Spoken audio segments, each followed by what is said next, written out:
guys want to connect and have an interest in either pitching at one of our events, we're always welcome and excited to have you. You can send an email to jeffrey@opn.ninja, which the information is up there. You can also send a LinkedIn message, and we'll certainly take care of that and help you guys get in front of the group so we can start working with you from there.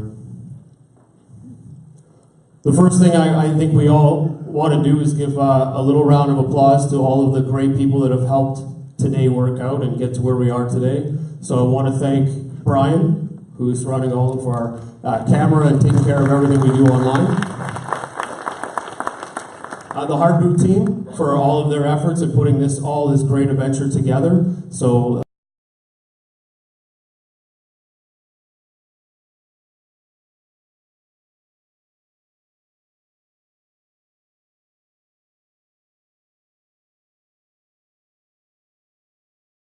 come out and start helping us as well. And those start with Flow Water, where you guys have seen the water upstairs. They've been a huge partner in helping us since the start. The City of Toronto for allowing us and having us part of their event. Miller Thompson, who's been great on helping us build out the brand and the business on where we're going. Symbol, who has been helping us with all the startup adventures and taking care of the sales side. So they're a great addition to the business. And the LOQ, where we run most of our events. It's a great social private space. And of course, the China-Canada Club. And they've been great and instrumental in kind of some of the things that we find exciting, which is how can we find a way to get companies into China and pitching their business and something that can take place around the world. So we thank them as well. So a round of applause for all the great help.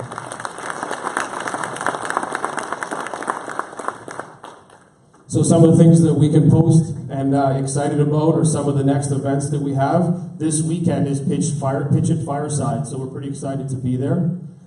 With Pitchit Fireside, the cool thing is that it's a weekend away for entrepreneurs. So if you haven't heard about it, certainly take a look online, do some research. It's a great place for everybody to connect, and I highly recommend it. We have a couple of other events, open mic on September 18th. Pitchit Hero, which is where we'll be going through with the Canada-China Club, the T-Hero, and picking and going through the next startups that will be going to China. There's an Up Next series with Jonathan Hamilton, Pitchit TO on the 28th, and you can see all the way through there's a lot of great events that we're supporting and part of. And I think the next big one that we have, which also would be Base Camp, which is November 1st to 3rd. So there's lots of exciting things. You can find more details at opn.ninja, so I implore you to certainly look into that or reach out and we can help you with any of that information you require. I hope everybody was able to drop their business cards off on the way in, because we always like to do a little extra, and we have some t-shirt giveaways. And of course, the hottest team that's going on right now in Toronto is TFC. So we do have tickets to the next TFC match, which is exciting, no? Yeah. Everybody likes them, man. They're awesome. You got to keep building that stadium bigger. All right, so without further ado, let's have Jason come up, and he's going to give us a little talk about how everything works with inside of T-Hero. Good evening, everyone. My name is Jason Zhang from Canada-China Club. We are currently running a innovation competition with the city of Guangzhou in China. We are selecting 3 winners going to China, and all the travel expenses, including hotels and flight ticket, will be sponsored. And if you want to know more about doing business in China and talk to the investors in China, it will be a great opportunity. So please join our next event on the 18th of September at the IBM building in Markham. So it's a great opportunity to talk to the people that know about how actually doing business in China would be a great opportunity. And if you want to know more information about our events, you can go to our website, chinaclubs.org, for more information. Thank you.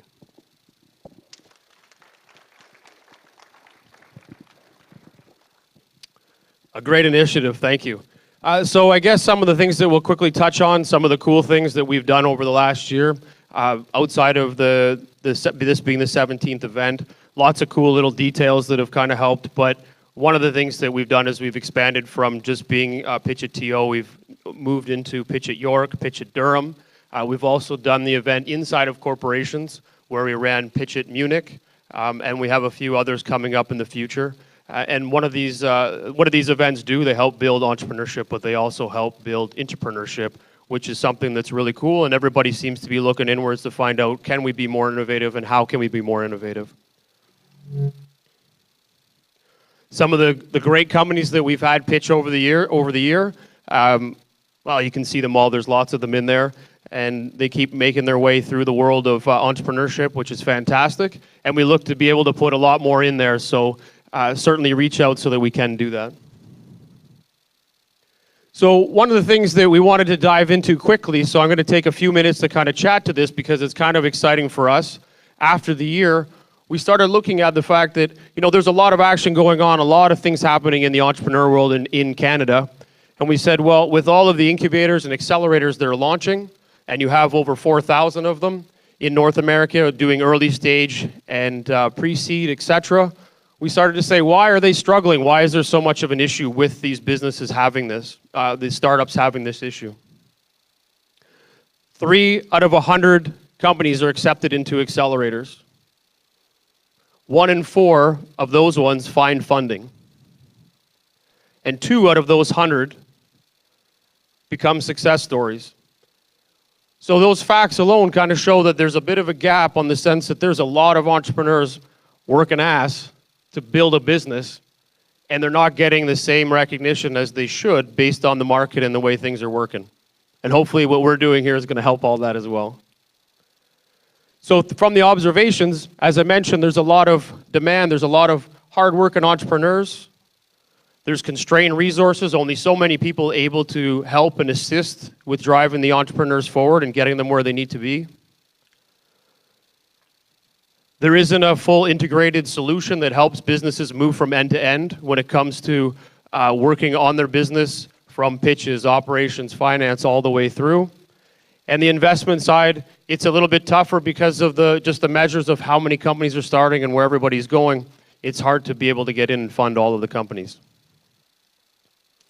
So one of the things that we've done and come up with over the last year, and we're pretty excited to share, is that we've created an accelerator.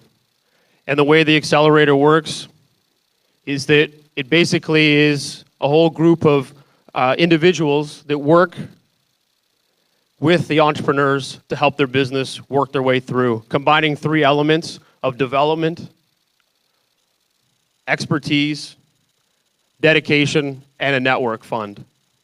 So not only are we creating an accelerator, we're also matching that up with a fund. And this fund will help support the accelerator so that we can invest in the startups as well, which will make things work a little bit quicker, hopefully. So we're looking from a recruit and development standpoint, pitch and refined. And then once you get to that point, execute and start the process over to keep helping businesses cycle through and grow. What are we looking for? We're looking for you, early stage startups, businesses that are looking for funding. They're looking to do research. They're in the space of the 10,000 to 100,000. Their businesses ready for market ventures. They've gone out, they've got a prototype, they got data, they got information, they've got money moving. Those are the types of businesses that we're looking for to kind of help. So this is our exciting. We're going to continue to build on this and work through it over the next couple months, and we'll share details along the way as we go. So I want to obviously thank you guys for coming and participating in all the events that we do. It's allowed us to kind of find a space where we can actually help more with all the young entrepreneurs that are building companies in Canada. So thank you.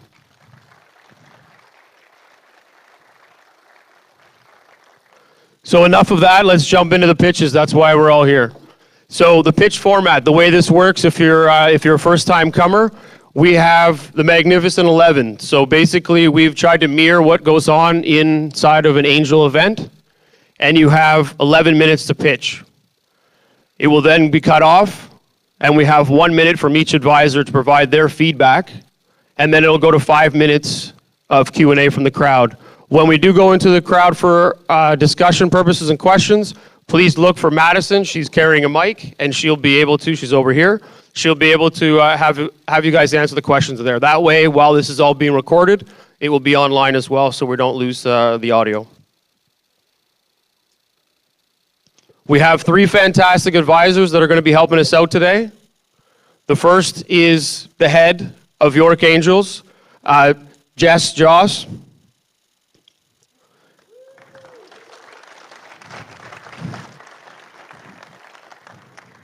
She's brilliant. That's all I got to say. She knows what she's doing, and she takes makes sure that she layers all those punches in, makes sure that it works out right, and you get the right good insights. So, the next one is Angelo, and Angelo's fantastic. Angel of the Year, good guy, knows his businesses, and he's got a heart of gold. He loves to help everybody, so that's fantastic. And not but least, Alfred.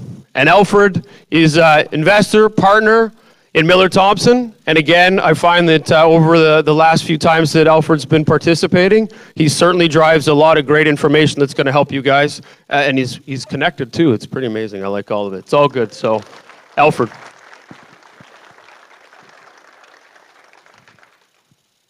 So who's pitching? Well, we've got 4 great startups.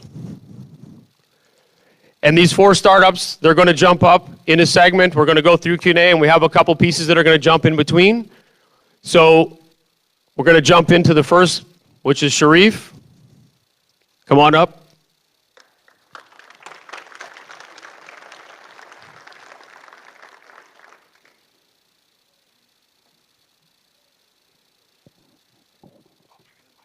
Thank you, brother.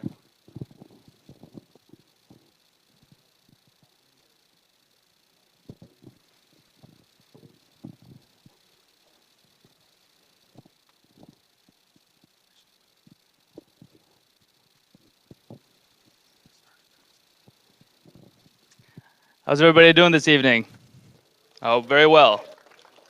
Woo! My name is Sharif, and I'm here to present to you today Project Power Rush. And we're developing it at my game development corporation, Autonomy City Games.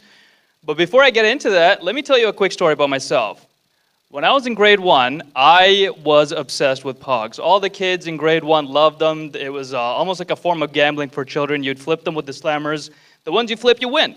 And the slammers were really silly. You know, they had like #1 slammer and pink glitter and all this boring stuff. And I was like, that's not really cool. I like Power Rangers. I like Batman. I want something amazing. So I took my father's X-Acto knife. He's an architect. And I cut perfect circles the size of the slammers. And I put them on the slammers. And I went to school and I played with the children. And they were always asking me, how did you get that? Where'd you get that? And I'm like, I made it. And they're like, how much would you sell me one for? And I'm like, I don't know, how much are you willing to pay? And they were like, I'll give you $8. And I was like, I paid like $2.25 for a slammer, $4.49 for 6 stickers.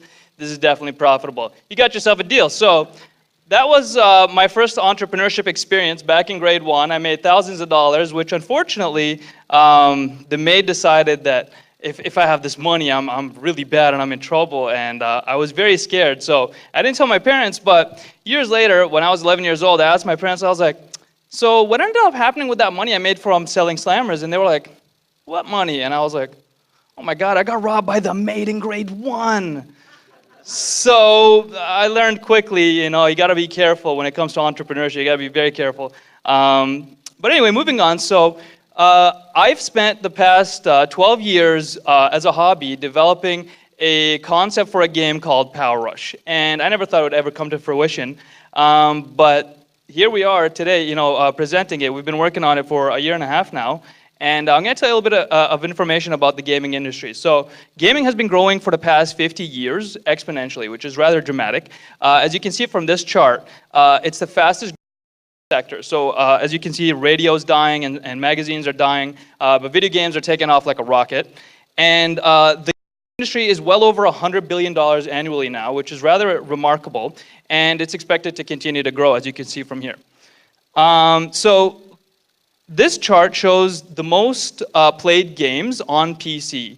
And you'll quickly notice that many of them are skill-based, so players want the challenge. Most of them are also free to play. People don't want to pay too much money on their games. And some of them actually launch an incomplete game, as Ark Survival Evolved did, and they made over $10 million in their first week with an incomplete game. It's not even complete yet. So it's a really easy market to get into and exit without having to take a loss. In 2015, PC was the most popular console for gaming. In 2017, that king spot, if you will, for console was overtaken by smartphones because they're more accessible. So we're making Power Rush for both PC and mobile simultaneously. So what's the problem? The problem is most AAA caliber studios right now are just copying any good ideas. So there was a concept for a modification called Dota, which was made by players, not even a studio, and all the studios copied it. All the AAA studios copied it, which shows how intellectually bankrupt they are. And they have terrible revenue models, like pay to win. Nobody wants somebody with a big fat wallet to win. That's not fair. So what we're doing is we're making sure that we deliver an experience that the players want. It's all about the experience at the end of the day when gaming. And we've developed a system that allows 2 million players, we actually tested this, to connect from over 5 continents simultaneously, all see each other at the same time, and not have lag through a peer-to-peer network system we've developed. We've also made a system where you can actually be diplomatic. Many people don't get that experience, and we want to offer them to create their own factions, so they have the control rather than the game controlling that for them. And we've also made it so that they can learn how to lead a better lifestyle by playing the game. So we're using it as an educational tool subconsciously. They're not even aware that they're getting better at life.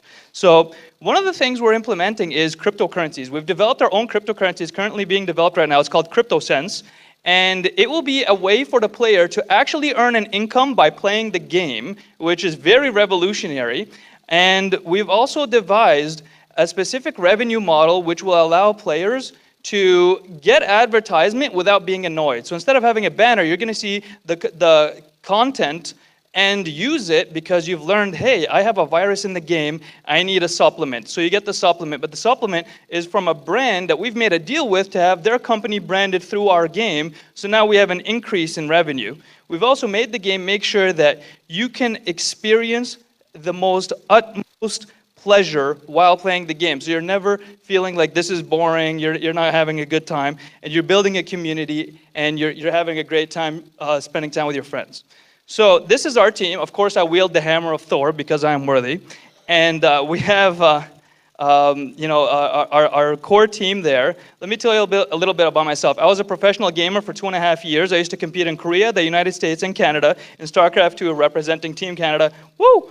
And we also have our art director and CTO. He works at Autodesk, which make the tools that we use for game development, so that's a beautiful marriage right there. He's got 18 years experience in the industry, so he's a veteran. We also have Rami, he's our chairman. He used to be my boss, now somehow I'm his boss, but he ran a software company which he sold 2 years ago for $15 million, and he's a very successful entrepreneur, so I'm very proud to have him as our chairman. And Preston is a wealth of information. He worked on the development of quantum computing, which is the cutting edge. He helped to develop many games under Ubisoft and Riot made League of Legends the most popular game for PC, if you saw on the chart earlier. So he's an absolute veteran, mega genius. The guy is just incredible. So we have a very blessed team, and we have 25 people currently working on the game right now. So we pitched the idea at Helix, where Jeffrey is involved, in December 2015, and that's where we began to gain traction. Up until then, it was just a pipe dream. And we went on to develop the team. We got artists. We made lots of art. We made the cool logo. And then we partnered up with a university in Puerto Rico. Now we have all the manpower we require for the programming. And we've also managed to develop some very cutting-edge technologies during all of this time. Currently, we're looking to raise funds so that we can continue to increase our manpower. However, we've gotten this far without spending a single penny. So currently, we have our target audience is 13 to 30 years of age, and companies who wish to promote their brands through our game.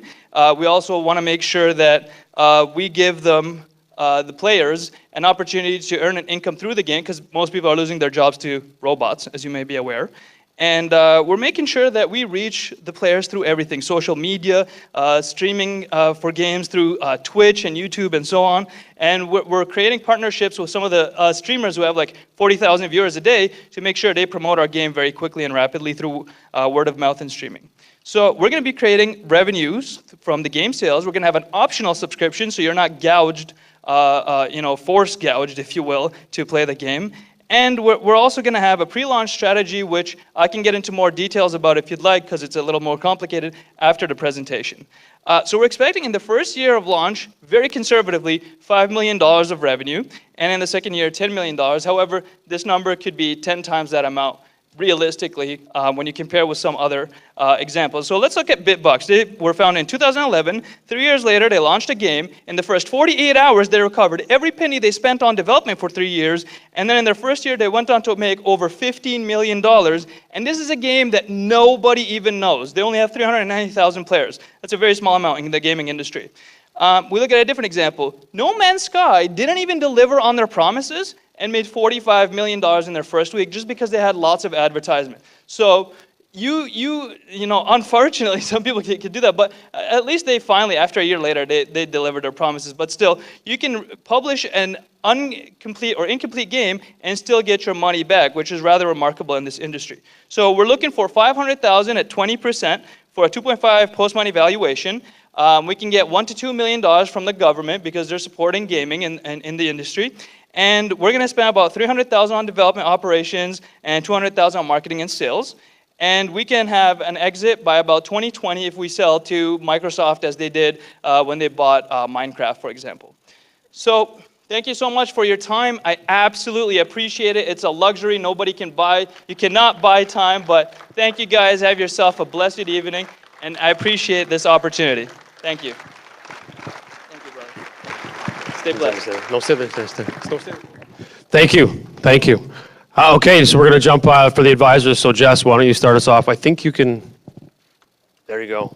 Good evening, everyone. Thank you so much for a great presentation. That was really thorough. I love the fact that you started with a personal story. That's great as an investor, engaging us, bringing it, peer to peer. That's a great start. And I love the fact that I wrote down my little notes as I was going along, and then check, check, check. So congratulations on tackling valuation, ask, exit strategy. One of the things I think maybe there might be an opportunity for you to flesh out a little bit more is some of the go-to-market channels and some of the partners. Just for those of us who are not avid gamers, I think there's a wealth of information there that perhaps we could understand a little bit more fully when we're not in the industry. But it was a very thorough presentation and almost convinced me to like gaming. So kudos. I'm glad to hear that. Hi, Sharif. Can you hear me? Absolutely, brother. Okay. Let me speak up because I'm sitting in Giorgio Mamalides' seat, and he's the shy guy on council, right? So I really like your presentation. And it's actually interesting because this morning I spent a couple of hours with an international company in the gaming industry. So I started my day with gaming, and I'm going to end my day with gaming. So I really like the model. I like the model that you're creating revenue and that stream not only from the gamers but also from the in-game branding and advertising, so to speak. So kudos to you. Strong team. The one thing that I would probably suggest is to, and maybe it's because it's a particular area of interest on my side, expand on the cryptocurrency aspect. I like that being integrated into the game. As you succeed as a gamer, you're actually providing a revenue source to them. And take a look at the current cryptocurrencies that are available, Bitcoin or whatever, as a possible Ethereum vehicle, as opposed to creating your own cryptocurrency, which could take. Good. So there you go. You have all the answers. So great stuff. Thank you. Alfred, you're up. I was impressed too, and I know nothing about gaming. But unlike Warren Buffett, who only invests in companies he understands, I only invest in companies where I think the founder understands what he's doing, and your opening story and a few other things got me. I had a couple of questions, which was, I thought your valuation was sound. I thought it was good that you were talking about exit options. I was curious to know whether the deal structure is conditional upon that public funding as part of the deal, or whether that's just something you're expecting to come, not conditional. Okay, and I want to echo, you know, I know he's got to be older. The cryptocurrency play is a huge addition to this thing. Like, what's going on out there in the real world of cryptocurrency today, if you beat that punch, this is a huge score, and pay attention to it, get to understand it. There's a lot happening. Keeping ahead of it is hard, but it's important. Go. I have ASIC miners at home worth tens of thousands of dollars to mine Bitcoin, so I've been in it for several years. Okay, well, that's very comforting. Go hard. Thank you, sir. Awesome. Perfect. Thank you. That was good. So we're going to open the floor up to some questions from the audience. So if you guys can look for Madison, she'll be the one that can chat with you on the mic. I can help as well.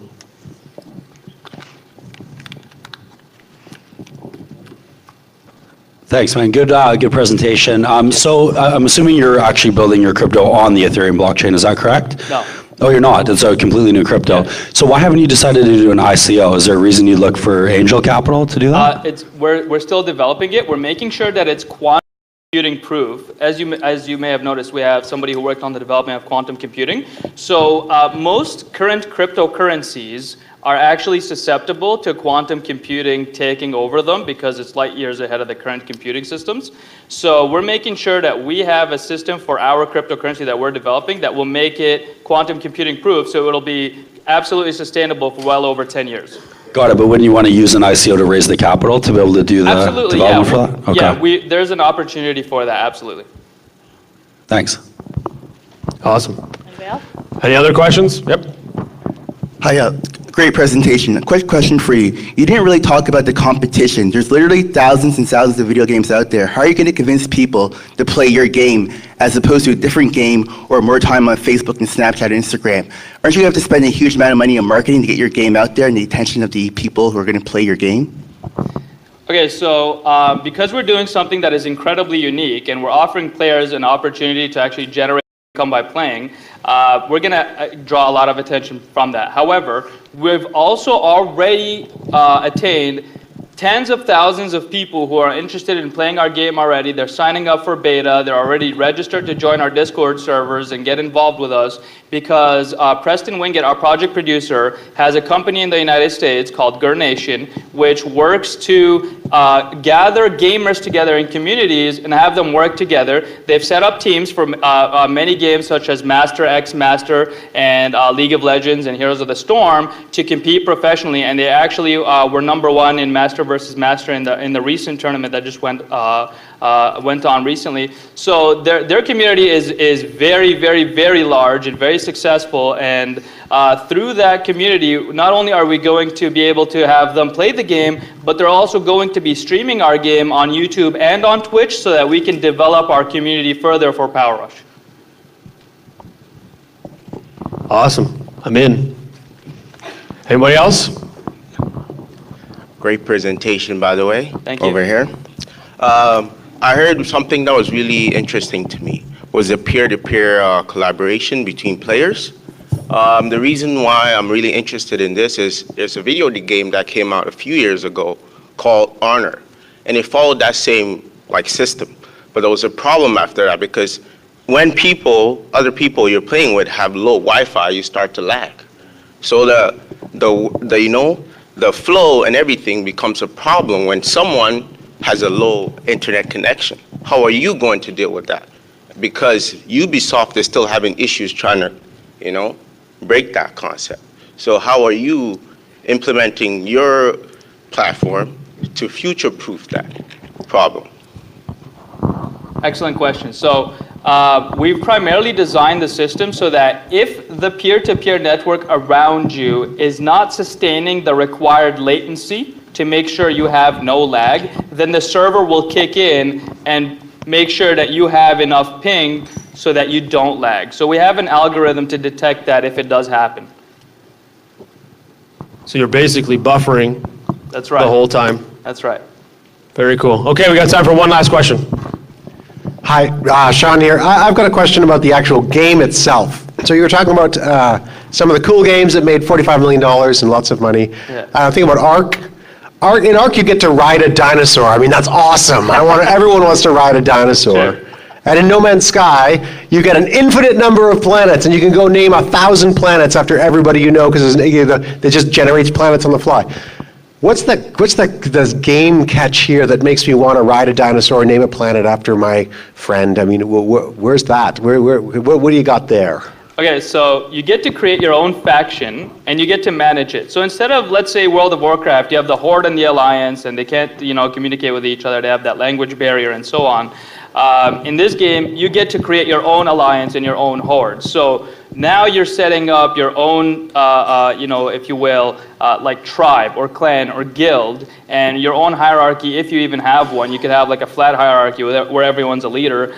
You have complete freedom on how you structure this faction of yours, and you get to decide, do you want to be enemies with other factions or do you want to ally with them? And you can, it's dynamic, so you can continue to change it. So you have a lot of freedom on how you create your own story in the game. So instead of having the story kind of shoved upon you, instead you get to create your own story while having a world that's not just telling you, go create your own levels or something like they do with some games. They're like, here you go, like make your own world kind of thing. So we provided you with almost a sandbox experience, but with enough extra features so that you have enough freedom and still maintain that delicate balance where you also have the tools required, so you don't have too much freedom, if you will. Awesome. I think Sean's going to buy the game now. He's interested. And you know what? We should build a dinosaur in there anyway so that he can ride the dinosaur. Hey, I led the top tribe in Ark Survival Evolved when it first launched, so I know what you're talking about. I rode a lot of dinosaurs in that game. It's awesome. I love it. All right, guys, thank you very much. Thank you. Thank you, guys. Good job. Okay, up next is Lauren. So you want to put that other slide up? Am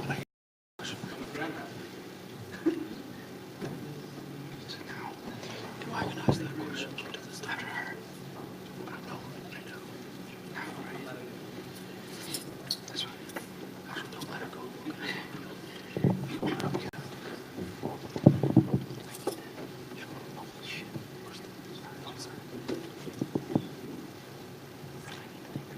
No, you can talk right there.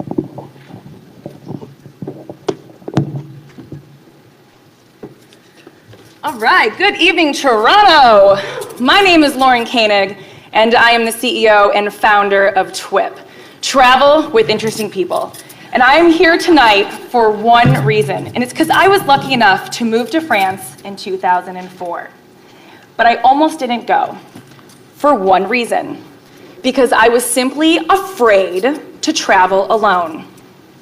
And I bet I am not the only person in this entire room that has not done something because of the fear of wanting to be alone. Well, you are not alone in being alone, because 1/3 of people in North America forego travel and activity experiences because of the paralyzing fear of not wanting to be alone. Enter TWiT, Travel with Interesting People. We connect people to experiences and travelers based on your travel behavior, or as we like to say, your travenality, because we know everyone's different away from home. We're kind of like the LinkedIn and Netflix for travelers. So you heard me mention travenality. Travenality is why you travel when you take away time, destination, and price. And travenality is unique to you as it is your thumbprint. And with this information, we can better connect you to people, experiences, and content. So on our platform, you get to discover your travel behavior. You get to build your lifestyle profile. You get to connect to like-minded and activity companions and join shared experiences that complement your travenality, and where you get to see every single person on that trip before you even disembark. So who has joined TWiT? Who wants TWiT? Well, we launched our pre-sales a few months ago in Canada and the United States. And we sold just under 100 pre-sales for $149. So it was kind of a 50% off thing. And this isn't for the millennials or the young backpackers like you would think. It's actually for people that are 35 and above. They are educated. They have graduate degrees. They have an annual income of $100,000 and more. And they're from San Fran, New York City, followed by Miami, Chicago, Vegas, and Dallas. And what's really exciting is that the most valued attribute of our platform is the mandatory background checks. So everyone on our platform must pass a national and county level criminal background check. And also, the suggested experiences is almost equal to the triviality assessment tool. So something that doesn't even exist yet, people are already valuing. I think that's pretty cool. So how much does it cost to be on our platform? $295. And why $295? Well, your background check, the cost to TWiT is $90. Again, we're looking at that national and county level background check. And we check 3 years and 7 years and 3 names on you. Our differentiators, we have our proprietary behavior assessment, and then we offer experiences, content, and a community. We're kind of like the Costco model. So essentially, when you join our platform, we offer you discounted travel, and they're for members only, so everyone's verified on that platform. And then our competition pricing. Our user experience is similar to Match.com, and that's $504 a year. We have Inspirato from American Express, and that's in the thousands. So we're very comfortable at our price of $295. So how are we going to go to market? Our critical mass is 10,000 monthly active users, 1 per Travinality, as there are 10. So what we plan on doing is co-branding our entire platform for any companies that have over 5 million people in their database. And why is this beneficial to them? Increased monetization of their client data, verification of their client data. We're scrubbing their database, so getting it more in integrity, and then visualization of the user behavior via Travinality. And then for the client, loyalty and engagement, discounted travel, a safe place for travelers to connect, and also insight to their own personal behavior. So our business model landscape. So you can see it changes from 2017 to 2021 in 4 years, but it's just slightly. We make most of our money through the memberships. So our memberships, again, are $295, and then we also will be making most of our money from our co-branding. And then in about 4 to 5 years, we'll be able to monetize the data that we find on our travelers. We break even at 32,000 members. And if we attain 300,000 members, we'll be able to revenue generate $290 million. So our go-to-market strategy, we've already made 6 partnerships with other platforms that are willing to sell our product, but we want to find a partnership to help us get to our critical mass quicker. And we're already in talks with a few companies right now, so we're actually super, super excited. Why is TWiT going to be successful? This is the recipe for success. And no travel social site has ever done this before. TWiT sits in the center of 5 proven marketplaces. We're safe. Everyone must pass a background check. We're social. Finally, a watering hole for people to connect. We're exclusive, hence the membership fee. We're experiential. These are experiences you can't find anywhere else. And personalized. You can't get more personalized than Travinality. So our competitive landscape, you can see not one of these companies hit more than 1 bubble. And again, TWiT is sitting right in the center. So, customer acquisition approach. We're going to be focusing on customer acquisition in 3 different phases. The first phase is foundational, working with the companies for their pre-sales, Facebook ads, which we've already been running for 6 months, which validates our qualitative and quantitative research, which we are very, very, very excited about. Amplification, working with the 300 travelers that we already have in our database. We call them TWippers, so these are professional travelers that we feature on our blog and our website. And then retention and growth with partnerships and our co-branding. Again, my name is Lauren Koenig, and I have over 12 years in the travel and hospitality industry, and I've been single-handedly watching people not living life because they don't want to be alone. And honestly, I'm sick of it. My co-founder, Heather Wild, was the 8th employee at Evernote. She's my CTO and an investor in the company, and she took Evernote from 5,000 members to 100 million. I kind of like having her as my ride or die. You can see Jeff Hoffman. He was the founder of Priceline. Adrian Glover was at Travel & Leisure for over 20 years. And with my team, I'm very confident that we're going to be able to take this product to the next level. So what have I been doing for the last couple of years? Well, first and foremost, I'm so excited to be here. Thank you so much to OPN. I graduated from a Silicon Valley startup accelerator, the Women's Startup Lab, 2020 startups in New York City, which is where I'm from and based. And in 2015 and 16, we started research, doing accelerators, team recruitment. And you can see down here in Q3, we're securing our partnerships and we're launching our beta next Tuesday. So if you go to twip.co right now, you actually can sign up to be a beta user. In Q4, we're going to be focusing on partnerships and our co-brand build out. We've raised $315,000 in our friends and family round. We're raising $1.5 million in our seed, and we've already committed, have $150,000 committed. You can see that our product has already been paid for. So most of our money is going to be going towards user acquisition, marketing, and then just kind of, tech maintenance. So again, my name is Lauren Koenig. Thank you so much for this evening, and hopefully one day someone will ask you if you went on a trip or a TWiP. Thank you. That was awesome. All right, why don't we start with Angelo? Great presentation, Lauren. I really love your enthusiasm and your ability to project your business in a very concise manner. It's clear to me that you've done a lot of homework, and you have some really interesting brands that you've created within your whole technology, right? I like the TWiP, and for what it can be and what it stands for. So it's really cool. I also like the revenue model that you have, both the membership and the co-branding. I think it's always really good to structure a business that can leverage from both ends, right?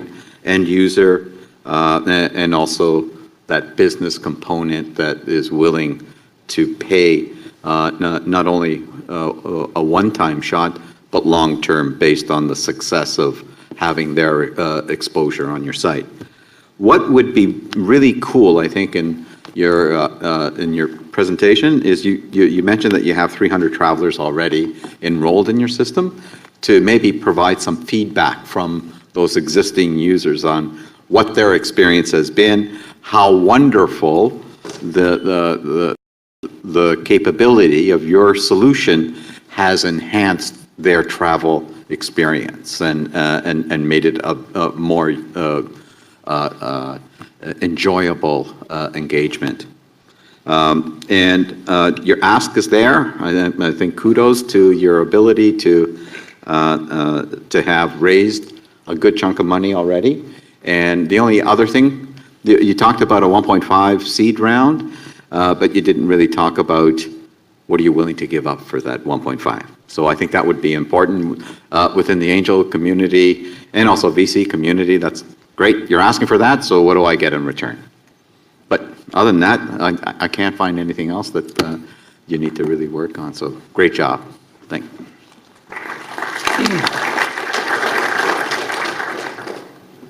Great presentation, not to echo Angelo, but that has to be said. Love the fact that you're doing the big data play, because that gives you a long line in terms of two ways that you can sort of have revenue long stream. Love the fact that you're doing the B2B and the brands. I think it might bring it to life for investors if you talk a little bit about the type of brands that you think would be really good sort of co-partners there. I know 11 minutes is super short, but that might be one way that you could sort of flesh it out a little bit more to give people an idea, if they're not familiar with the industry, about how that would pair out nicely. One of the other things that I think would be great is you've got a lot of the information in terms of a very thorough presentation. You've already done your friends, family fools round, and you've already started your seed round. So that's fantastic. It would be great as an investor, because you're already so far along, to give us an idea of your exit strategy and also maybe some of the terms that you're looking at. So just flush that out a little bit more, because you are already a more mature business that way. And I have to personally say, I'm fascinated that your demographic, when you started talking, it was not what I expected. Your demographic is a really interesting one. So for the cross-promotion and in terms of the lucrativeness of the cross-promotion opportunities there, I think there definitely is a way to go there. And I'm fascinated that 65% are married. That is a really interesting stat that you can delve into a little bit more, but great presentation. Thank you. Yeah, I thought that was an interesting stat too, and I've got follow-on questions we'll ask later. I think anything's interesting that resonates for me as a fantasy product, and this immediately resonated. I was also impressed by the experience and breadth of your team. I think the story is well told. I had a couple of areas where I would have appreciated, or would in a more fulsome presentation appreciate, a better understanding of that competitive environment, that complicated Venn diagram. I try to get my head around it, but would need more time to understand that, because in this space, that worries me, to be honest. I want to understand more about your channel partner adoption strategy and how that works. But I see lots of future development potential with the tool. For example, if you did actually get the experience feedback and you all of a sudden got people talking about these amazing travel experiences that they had that people could actually reference to, and then suddenly you've got a new revenue model from the people who are sponsoring those. I mean, it just goes crazy when you start to think about it. I liked it a lot. I'd really like to dive in deeper, but you hooked me, at least for the next step. Okay, great.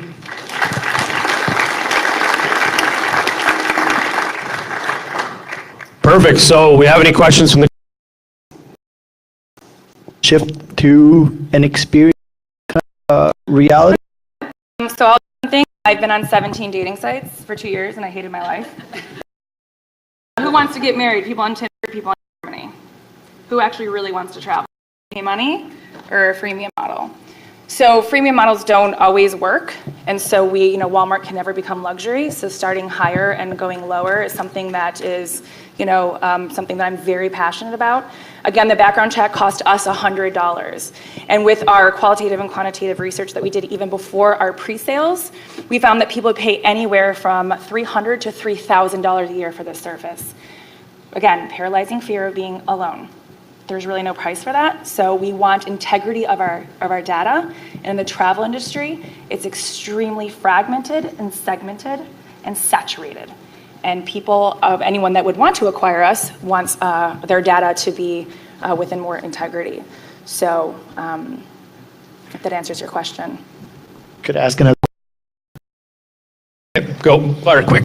So, okay, so I understand the pricing model. I understand pricing is tricky, but shouldn't the focus be on just enabling the experience? And because, okay, so right now you're looking at it from a pricing point of view, but if you just looked at it from an experience point of view and you enable that platform for experience and the revenue started coming in, then like looking at the business model as opposed to looking at it from, like, I understand the background check, but if you kind of like, if you just kind of get the revenue and the users going, that, you see what I'm getting at? That problem? I do. So with the membership fee, again, it's the Costco model. So when you pay that membership fee, we actually offer experiences at a discount. So we don't really take a lot of money off of the experiences. We take a very low margin, and that is something I believe in. So I want to help people travel. So you pay $295. There's features on our site, and I don't want to get into it without taking up a whole bunch of time. But anyone that you offer and get into the site, you get a $100 credit. We finance trips. We also, allow you to buy credits like layaway. So we have a lot of features that we're going to be launching with. So we have to keep that integrity and people that are really serious about traveling. So your data is nothing to us unless it's, has that integrity. So remember, buying those trips are at a discounted price, and that's how we make our money up front.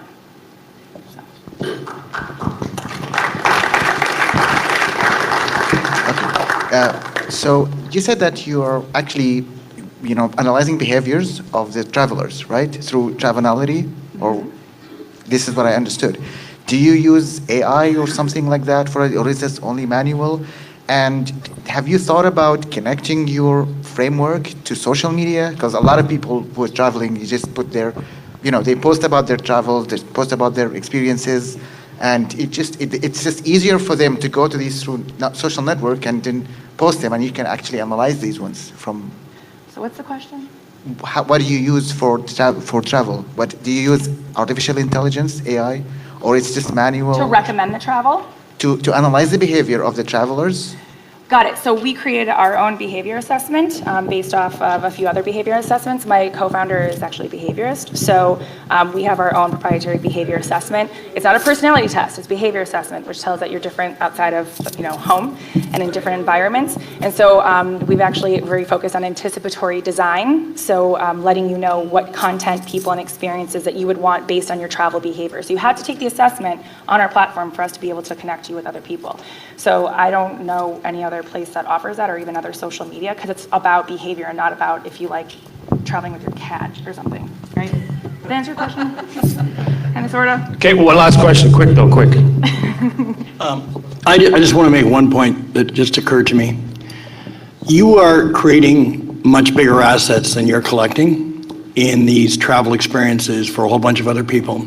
Think hard about linking it to point-of-sale finance as an additional offering for these travelers who you're getting all this background information on. Think about that. You don't make the money doing what you do, you make the money financing what they do. Yeah. Perfect. I like it. Well, thank you very much, everybody. That was great.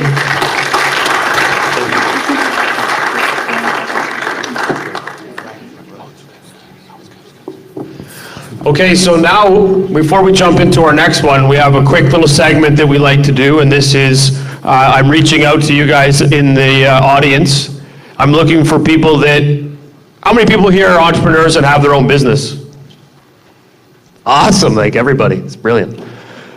One of the things that we're gonna do right now is the first 3 people that come up, they can pitch their business for 30 seconds. Your name and what your business is about. So 3 people. Come on up. Open again. Hurry. 3 people.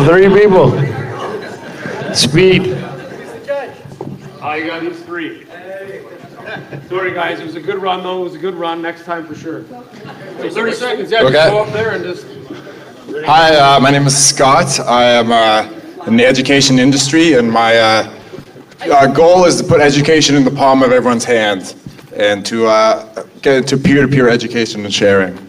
Sorry, a little flustered. So I've developed an app, it's called Peeps, and it helps people remember other people's names. And the main concept is to actually, how I remember your name, you can actually look at my notes, interact with that, or learn on top of it. So the main thing is to share how we develop knowledge together. Your name? Scott. Thank you. Oh, sorry, go ahead, you're next. All right, hi, my name is Joseph. I study at York University currently, business. And my business is, what my company is trying to do is we're creating a brand new type of air pollution mask for the pollution in Asia. So the 2 biggest countries that we're trying to hit are China and India, obviously the 2 biggest polluters on the planet.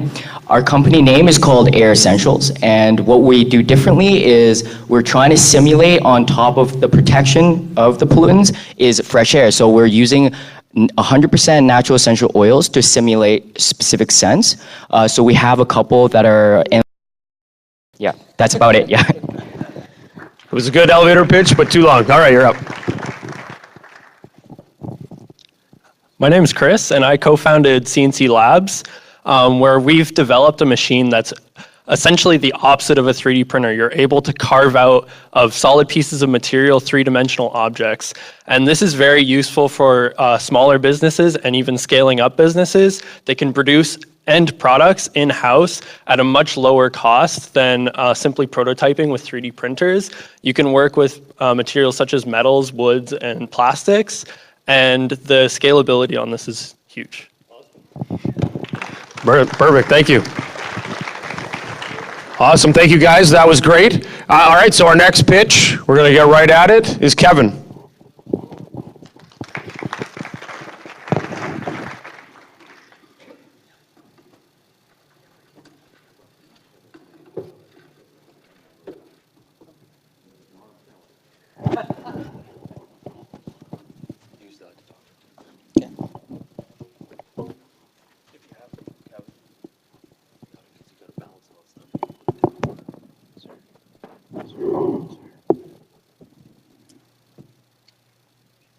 Hello everyone, my name is Kevin, and I co-founded a company called Hedgehog Products. We're building the last umbrella you ever bought. The problem which I saw is very simple. Umbrellas break. How many people here have broken an umbrella before? That's pretty much everybody in this room right now. Did you know the average person actually breaks over 24 umbrellas over the course of a lifetime? And I'm actually no exception to this. I used to live in Vancouver, the reigning capital of the country.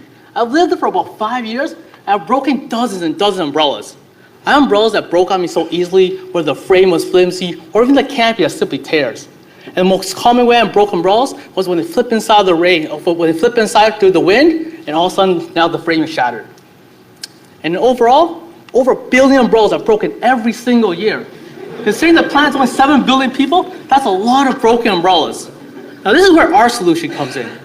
We've combined the perfect combination of strength, style, and convenience into an everyday umbrella. We've re-engineered the standard umbrella frame, used a fully carbon fiber structure, and incorporated patent-pending wind-resistant suspension system to prevent from flipping inside out. And not only that, we can have forgot style. To complement a very robust and durable frame, we create a fully interchangeable canopy, such that you can have a limitless supply of colors, patterns, and designs. And for your everyday convenience, we create a very portable umbrella and create various features to prevent you from losing it. And now I'll go more about our suspension system. We create this wind flex system, very similar to the suspension system that's kind of located in your car. Imagine driving a very bumpy road and you have a whole bunch of potholes. Your suspension system will ease out all the little imperfections to give you an overall smoother ride. And our umbrella behaves the exact same way. Every one of our ribs can independently pivot such that it won't flip inside out on you. So no matter how much wind is impacting the umbrella, you'll always stay dry. Better yet, let's see this in action. On the left, you see a conventional umbrella going through our wind test. You see from small amounts of wind, it can easily flip inside out. On the right, you see an umbrella equipped with our wind flex system. No matter how much wind is impacting it, it's unable to flip inside out. And you get all these great features for just $99. You may think that's pretty expensive for an umbrella, but trust me, it's a lot better than buying $10 umbrellas. Think of us kind of like the Dyson vacuum cleaner of the umbrella universe. So what's the demand like for an umbrella like ours? We launched our product as Kickstarter. We already have over 1,200 umbrellas on pre-order and over 900 different customers all around the world. All of our Kickstarter backers, 80% have never bought an umbrella for more than $40 rather than paying that double for our product. And the main demand for wind-resistant technology and durability they can't find anywhere else. Huffington Post calls our umbrella the incredible Hulk of the umbrella universe. And Gizmek said this may be the last and best umbrella you'll ever own. So what's the market like for umbrellas? Considering 1 billion umbrellas are broken every single year, North America, this is a $380 million market. Globally, this is a $5 billion market. You have areas in Southeast Asia that face typhoon seasons like they're facing right now. So what's the competition like for umbrellas? Umbrellas are not new age technology. Umbrellas have been around for centuries and centuries. And as such, there's been a lot of new and innovative ways that other companies have made an umbrella more durable and wind resistant.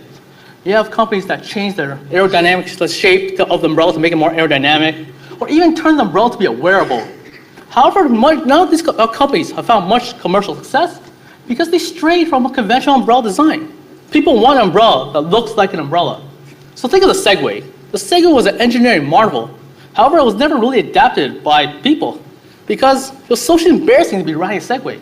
Similar for some of these competitor umbrellas, they simply don't look like an umbrella. And that's where we incorporate our core technology, yet still retain the general shape of umbrella that people have learned to use and love, to create a very beautiful product. And our sales are indicative of this.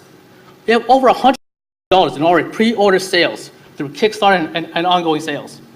We have another $100,000 in signed LOIs with various retail outlets, including brand partners such as Samsonite. And we project over $500,000 by the end of the year and through the holiday season. And as I mentioned, we price our umbrellas for $99 each with a healthy margin of 65%. And we sell spare canopies for $12 each with a healthy margin of 70%. And our roadmap to success, we're going to be hitting the online markets very heavily over the next 6 months. We plan to be pushing about 5,000 units for about 6,000 units for about $500,000 in profit. And in the 18-month mark, we'll we're going to be going through online, expanding our online retail into international outlets, as well as going to brick and mortar stores, and working on our one brand partnership with Samsung to create a Samsung unbreakable umbrella. And we're also incorporating a Bluetooth tracker into our product as well too, such that now your umbrella will never be broken and never lost. And our long-term roadmap, we want to make our WindFlex suspension system onto every umbrella out there, such that now umbrellas flipping out inside out will no longer be a thing. And furthermore, we plan to expand our products into mini umbrellas, golf umbrellas, and of course beach umbrellas.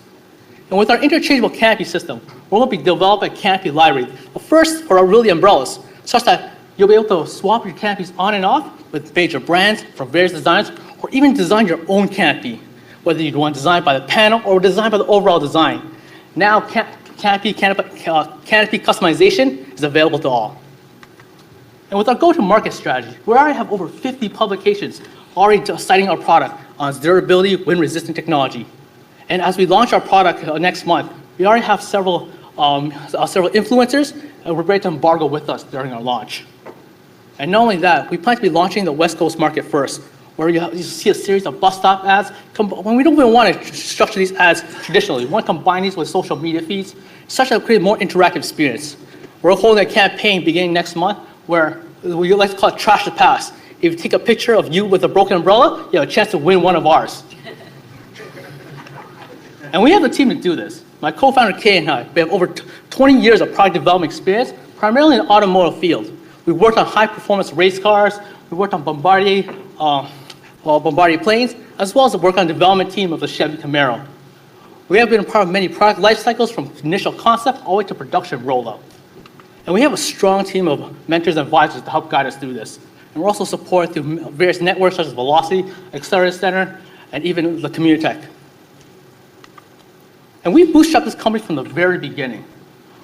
We used a small amount of our own funds to bring an initial concept into a prototype-ready product to raise on Kickstarter.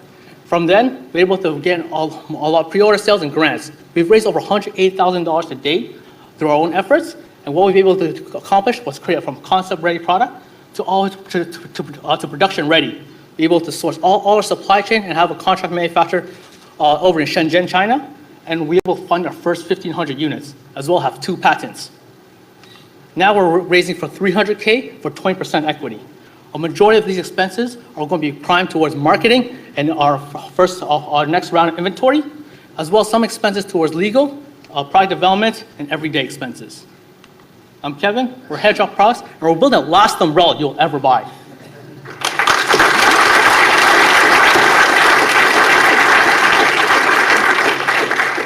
That was great. And we're actually taking orders now for the OPN umbrella, so if you guys are interested, let me know.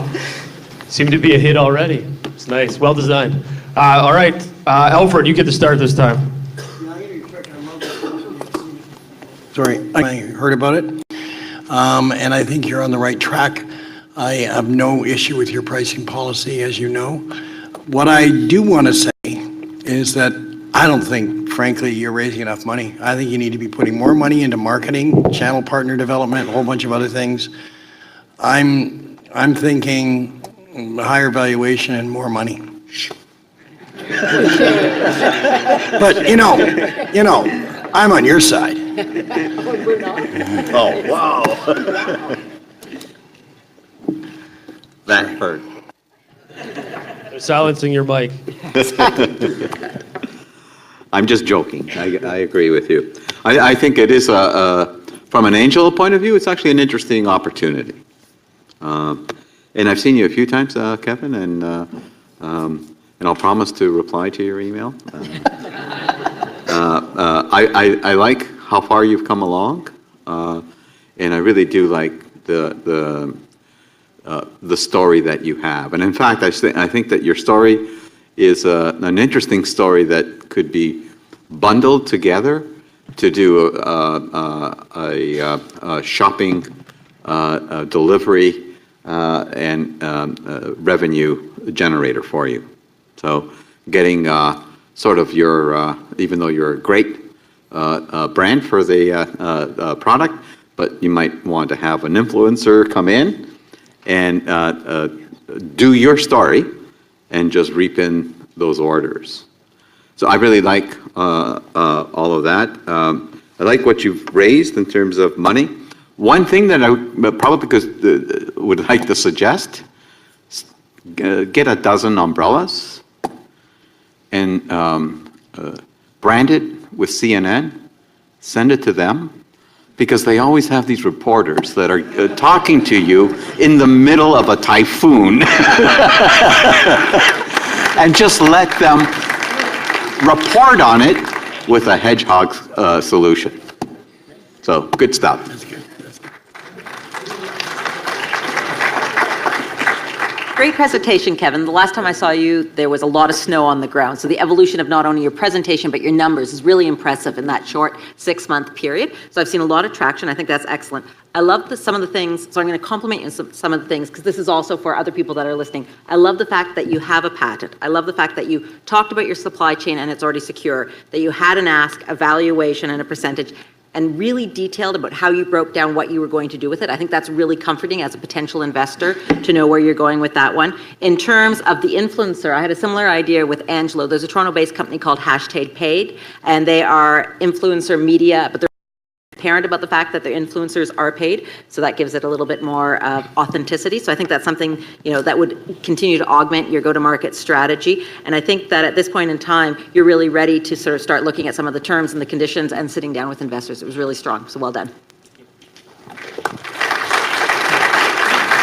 Okay, great. Any questions from the audience? We'll start over here. Hi. Make your umbrella out of tinted plastic like blue blocker sunglasses. People use their umbrellas to block the sun. This way it'll block the rain, it'll block the sun, and when you're walking in the rain, into the storm, you'll be able to see where you're going. And I've got more ideas if you want to talk. Sounds good. We actually will be launching a sun umbrella canopy in next summer as well too, to be interchanged on the umbrella once the sun appears during the summer. Madison, where'd Madison go?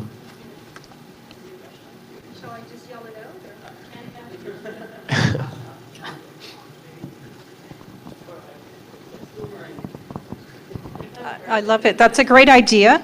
I'm aware that there are some other umbrellas out in the marketplace that claim to do something similar. Are you aware of them, or? Yes, we are. Like in our wind test. How is yours different from those others that claim to be unbreakable? For example, in our wind test, like one of the best ways for us to compare to all competitors is we test against our competitors. So we're the only umbrella that actually doesn't flip inside out and doesn't break. And we actually shown these to our direct competitors of exactly how their umbrella behaves in our exact test. So we can confidently say that we are actually the most wind-resistant umbrella on the market. Well, I think it's a great product.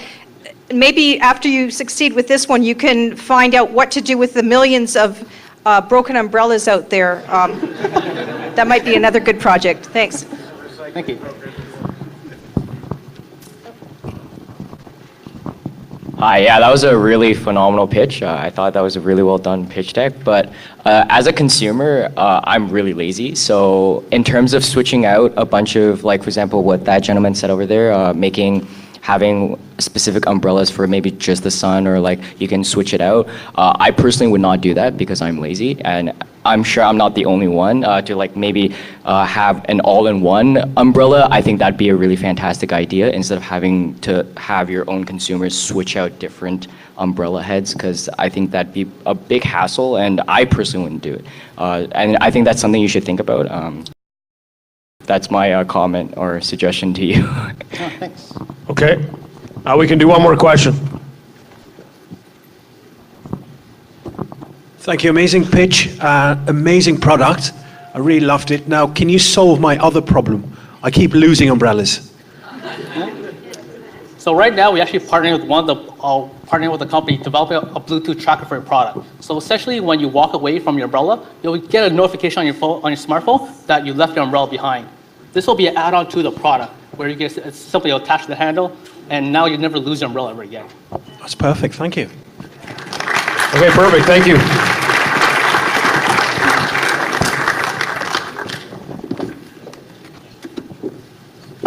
So one of the questions I want to ask to the advisors is, what what are the 3 things do you look for to make a great pitch? Authenticity. So talking, having your personal story and really compelling us. Tell us a story first, suck us in that way, and then give us all the nuts and the bolts and the facts. Love it when it's well laid out that there's a evaluation, what your ask is, and what you're actually going to do with it, so we know that you've thought of that. And one of the things that really excites investors is an exit strategy. Because the reality of it is we want to invest in you so you can have a liquidity event and we get our money back. So exit strategies are really exciting from our point of view. So ditto on all of those things. The one thing I really look at is the individual that's doing the pitch, and look at a couple of characteristics in the individual. First of all, are they coachable? And that's probably a term that's been overused quite a bit, but there is a lot of insight that can be gained. And I look at it from the point of view, if I'm coming off as being fairly difficult with you, and you can't cope with that, imagine being in front of a customer who are always.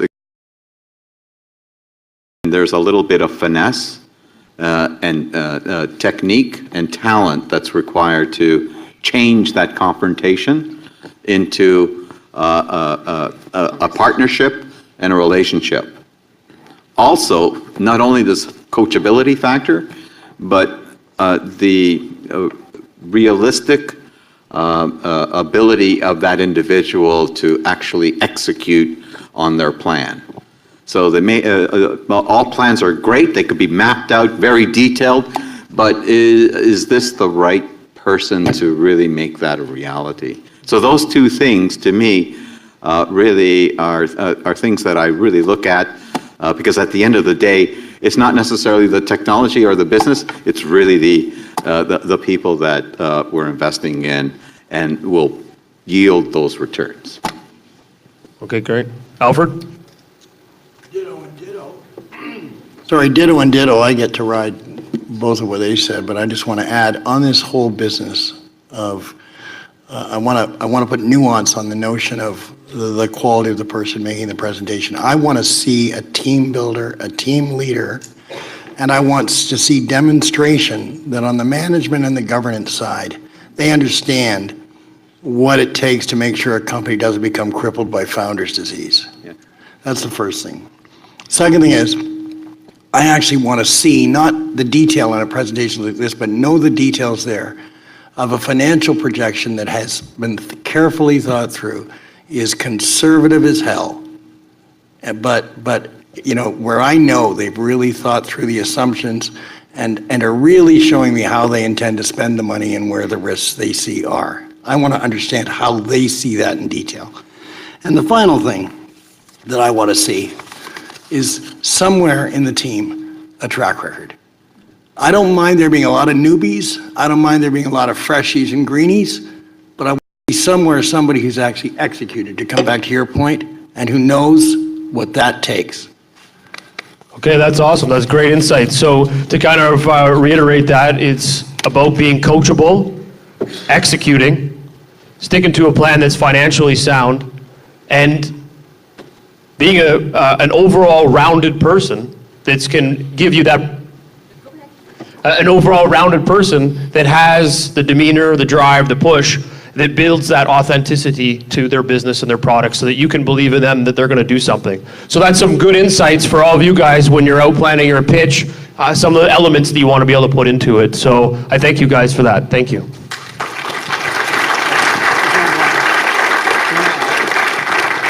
I was just going to add that a team is a really good thing, because one sole entrepreneur and one bad slip under a bus really takes the business sideways. So knowing that there's a robust team behind it, we don't want anything catastrophic to happen, but we also want to know that our money is well tended and the business will continue. And key man insurance anyway. Okay, so I appreciate it. Thank you for all the great attentiveness. For our last pitch, and not our least, but we're going to bring up David.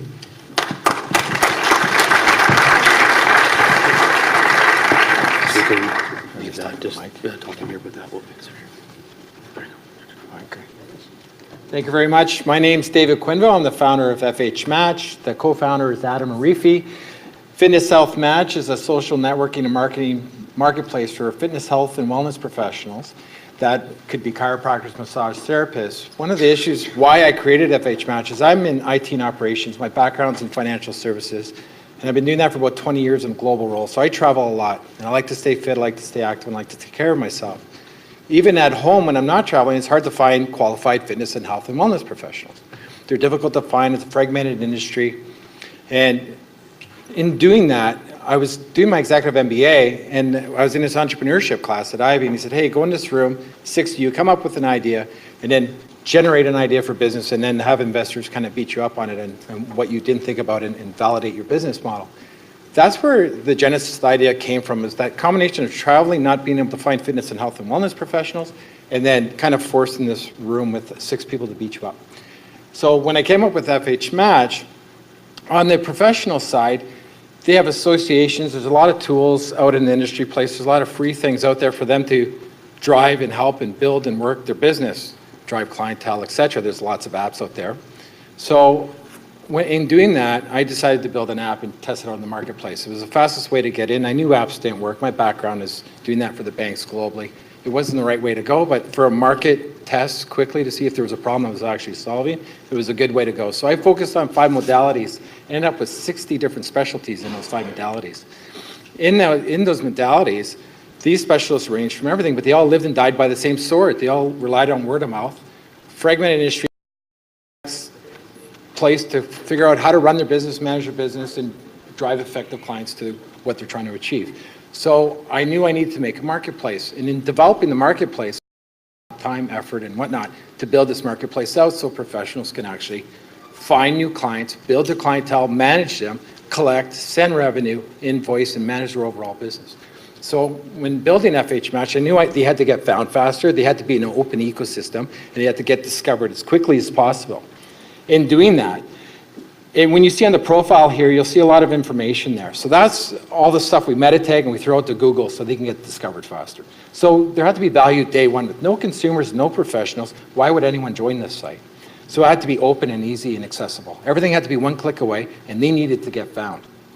Why weren't the associations and the clubs and the certifying bodies helping them out to do that?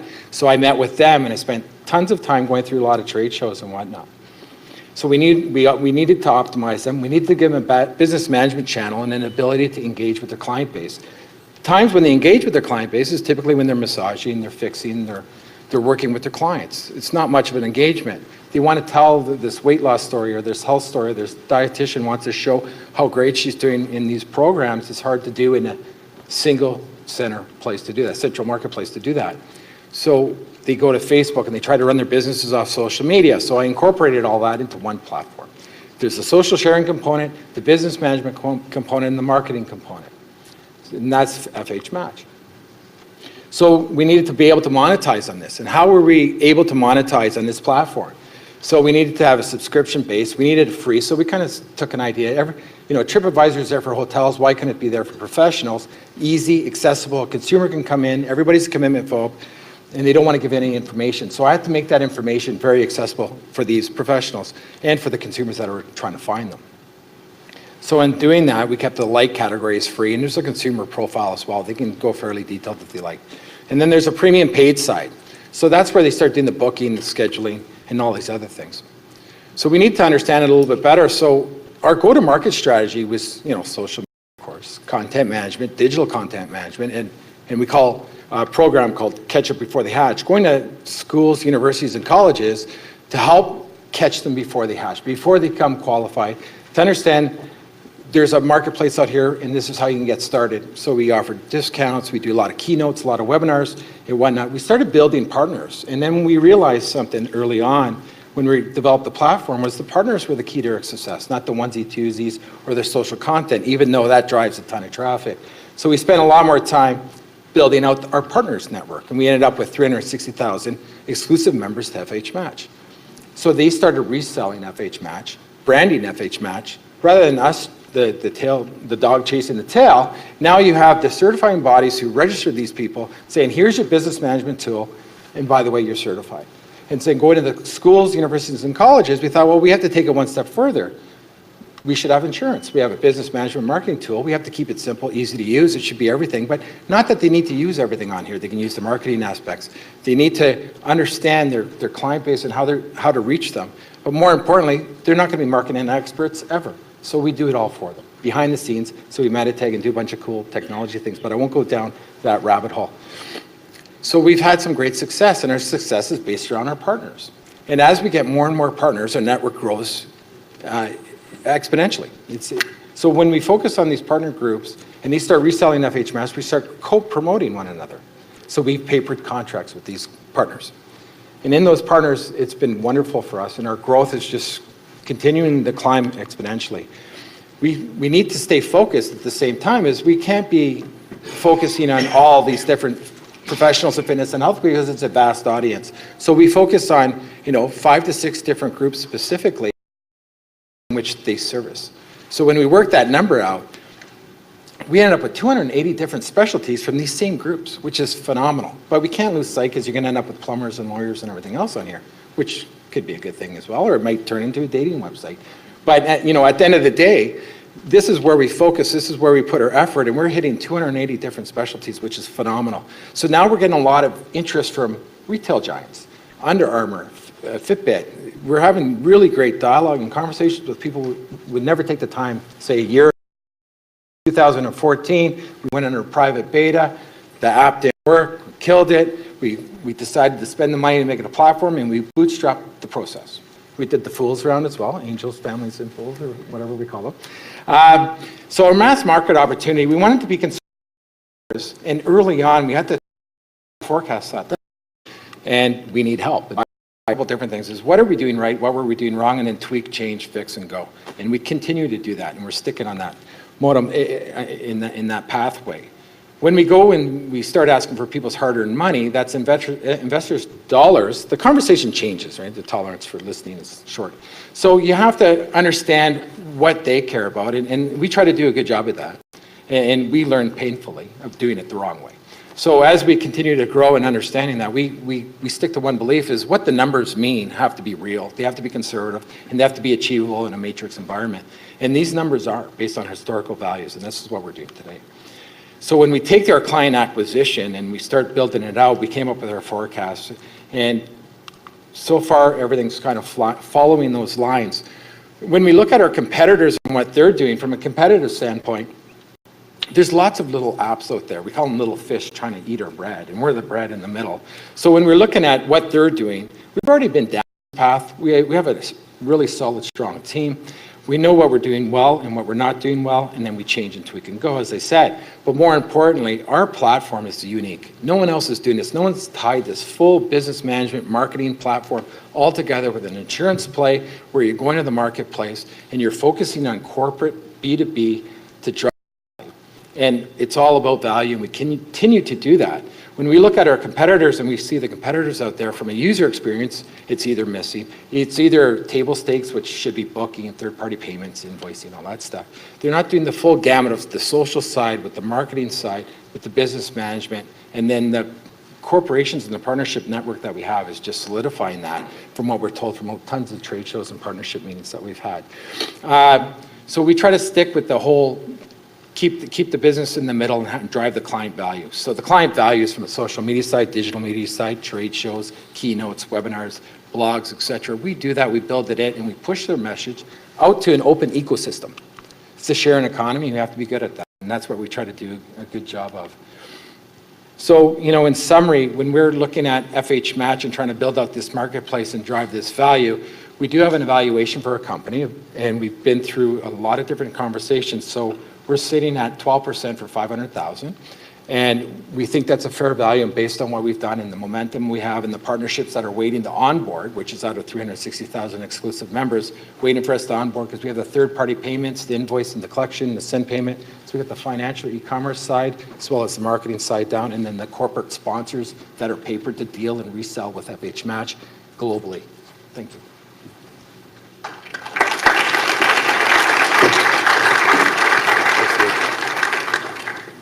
Okay, great. Thank you. Jess, do you want to start us off? Absolutely. Great presentation, very thorough. I love the fact that you bootstrapped. I think that's over here.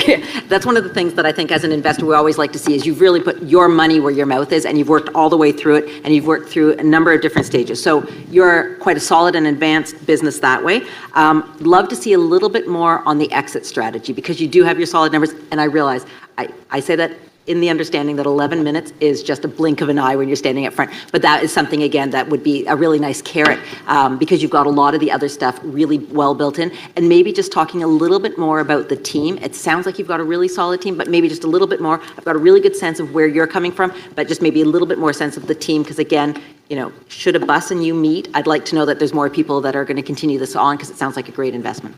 Thank you. Thank you. Hi, David. Good job. So I like the model, right? The strategy of the light and the actual premium model, and leveraging your members to actually grow your business and your reach. So whenever you can leverage someone else to do your job for you, it's always a good thing. And as long as you don't have to pay them much, even better, right? So I like that. And I sort of asked my question, well, you're asking for 500K, but what do I get in return? But then you answered it, so I had to scratch out that note. So I think it's interesting. The one thing that if you were pitching in front of a team of us, I would ask the question, how do you get to that hyper growth of 0 to 48 million in such a short period of time? So I'd like to see probably more of that in your presentation to add to the sort of the validity and credibility of your ability to manage that rapid growth. One last thing, and it's a phrase that we haven't used tonight, but I always use it. You may be doing some really amazing missionary work out there for your competitors. So what moat do you have that prevents your competitors coming in, learning from all of the pain and success that you've achieved, and replicating the business model and moving away from it? So whether that's IP protection, some unique business process or relationship that is very difficult to replicate. So one of the identifying that in your presentation would also really help. Thank you. Honestly, I have nothing to add to what they said. I liked it. Thank you. David, I saw him writing the check as No, just to take maybe 10 seconds, it's really nice to see a story where the execution's already been undertaken, where you've made some progress, and where, you know, everything goes right, and you guys stay together, and it is good to see you've got a team, by the way. Yeah. Thank you for putting that up, ex post facto. But it's great to see any company that makes it as far as you've made it, and I'm inclined to believe in you guys. Perfect. All right, let's jump out to the crowd. Any questions?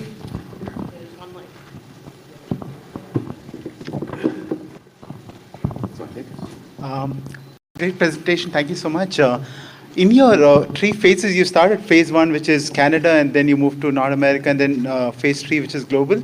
Your numbers are not in sync because you started at some 193 million at Canada, then you moved to 5 billion at North America, and then global, which is like 1.9 billion. So how do you explain that? Yeah, good question. I can understand the confusion. So with respect to the numbers, they're not based off of one another. They're forecasted based in the regions in which we're targeting. So you'll see worldwide being a lower number than the US, where the market would be considerably bigger because of the population size. It's based on the same way we forecasted in each of the regions when we first started this thing, on the professionals we were targeting, the likelihood based on historical data, and then the ability to convert. So our conversion rate's 40% right now from light to premium, which is awfully high. I mean, LinkedIn's 4% or 5% because they want to see who looked at them, right? So we have that ability too, but we have a lot more. It's more robust than that. So So it's not sequential like that. It's independent on the phases. Those are market sizes, and the revenue, though, follows those lines. Okay. Overall revenue. Okay, next question. Hey, thank you for the presentation. I work with a private equity firm, and actually one of the companies we own is a network of massage therapists. Around 300 therapists we have. Question is, do you have in your model, do you build like an ability to link up with companies like us and have some sort of formula to do that? And the second question is regarding the exit strategy, which the gentleman down raised. What kind of valuation do you see after 3 years? Or you've set the market estimates, but what kind of valuation do you see, the multiples you expect to get out of this investment? Valuation's always a tricky thing. I'll answer the last one first and then go back to the massage therapists and the 300 users. Valuation for us it was a learning exercise because, we built this great thing. Everybody should love it just like we do, and it should be worth, $100 million, right? So once we started educating ourselves and actually learning, your pre-revenue, you have client users, what's the value on that? So it was hard to pick a valuation. So we had to pick it off forecasts. The numbers were still too high. And then we're in a conservative marketplace to raise funds in the first place. So we had to show more value and go at a lower valuation. So we had to be fair, and then we had to make a hard decision. We want a really small piece of a really ridiculously large pie, and we're not going to get there alone. So in order to get there, we need help. It's, there's marketing. We've done a lot organically with a shoestring budget. I can't imagine if we had a few $100,000. It would be amazing. But, so keeping our valuation in line to determine that, it was hard to do, but we went and we sought mentorship. We have advisors in the investment space. We talked to a bunch of different corporations and companies and try to come in with something that was reasonable. And then we were lucky enough to go down some due diligence paths with some other investors to really and then accept that and then prove it out. So do we need a lot of money to prove out and really drive this and hit those exponential numbers? No. But our valuation will come later. So we took a lower valuation because we believe in what we're building is going to be huge. And that's how we came up with it. For the 300 massage therapists, to link, we have corporate partners everywhere now. A good example of that is we have an insurer, and we have this company, a Shaw Academy in the US. Very different, right? To insurer and then a Shaw Academy. It's an academic center that teaches students live to become different things, a social media expert, you name it, instructor-led. So we link into them. Basically, we work together to make sure it's easy enough that everything's one click away. Otherwise, if it's more than that, no one's going to do anything about it. So with that, we were able to link in. Our technology is pretty open, and everything's proprietary to us. However, it's future-proof. This thing can scale and open up to most technologies that are out there, and we made a lot of API plugins for that. So. Okay, perfect. Thank you. So that will be the last question, but thank you very much. That was great.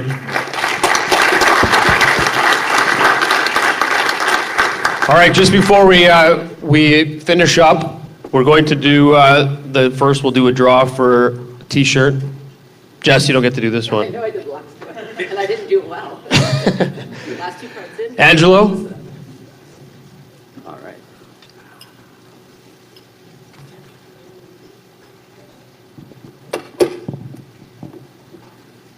Gavin Kennedy. Bring it.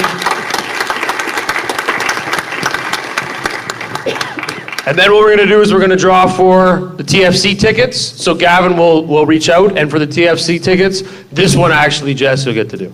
Yeah. I'll let you move your hand around. There's lots of cards in there, so. Drum roll, please. That's not a drum roll. Drum roll, let's get with it, folks. Cheryl from HDS Retail North America. Perfect. Awesome, thank you. All right, so I guess we're at that point of the time where we've gone through the 4 great pitches. We've heard a lot of great insights from the 3 advisors. So I want to send out one last shout out to you guys for coming. Thank you very much for participating, sharing, and supporting the startups. There's drinks and pizza, I'm sure, still upstairs. Please go enjoy yourself, network, have fun, and we'll see you guys at the next pitch event. Thank you very much.